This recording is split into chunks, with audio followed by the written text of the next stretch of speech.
রাজশাহী থেকে পূজার বিষয়ে আরো জানাতে যোগ দিচ্ছেন আবরার শাহীর। আবরার শাহীর, আপনার কাছে জানতে চাচ্ছি যে একটু আগে স্বরাষ্ট্র উপদেষ্টা বলছিলেন যে এবারের পূজা নিয়ে কোনো শঙ্কা নেই, রাজশাহীতে কেমন দেখছেন আপনি?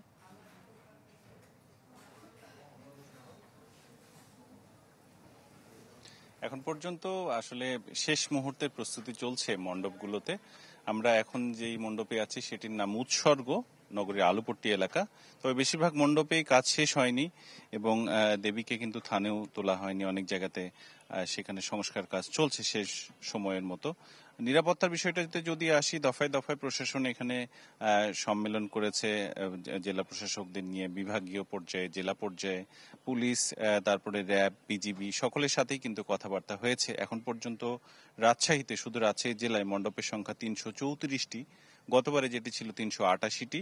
তবে আইন শৃঙ্খলা রক্ষাকারী বাহিনী বলতে আমরা আনসার ভিডিপি সদস্যদের এরই মধ্যে মণ্ডপগুলোতে উপস্থিতি দেখতে পেয়েছি।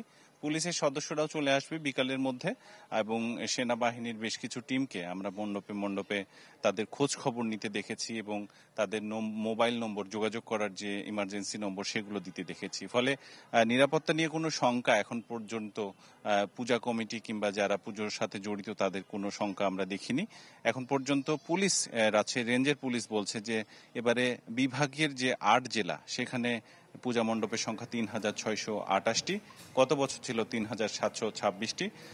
সবচেয়ে বেশি পূজা উদযাপিত হবে এই বিভাগের মধ্যে নওগাঁতে ৮22টি এবং রাজশাহী জেলায় নিরাপত্তার জন্য পুলিশ থাকবে ১৭৫০ জন।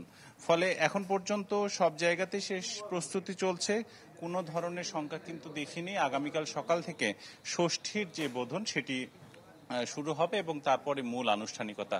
ফলে উৎসব মুখর পরিবেশেই এবারেও কিন্তু দুর্গাপূজা অনুষ্ঠিত হতে যাচ্ছে। এ ছিল আমার কাছে রাজশাহী থেকে। অসংখ্য ধন্যবাদ আপনাকে আবরার শাহীর। দর্শক, আবরার শাহীর আমাদের সঙ্গে যুক্ত হয়েছিলেন রাজশাহী থেকে এবং জানাচ্ছিলেন সেখানকার পূজার প্রস্তুতির আপডেট।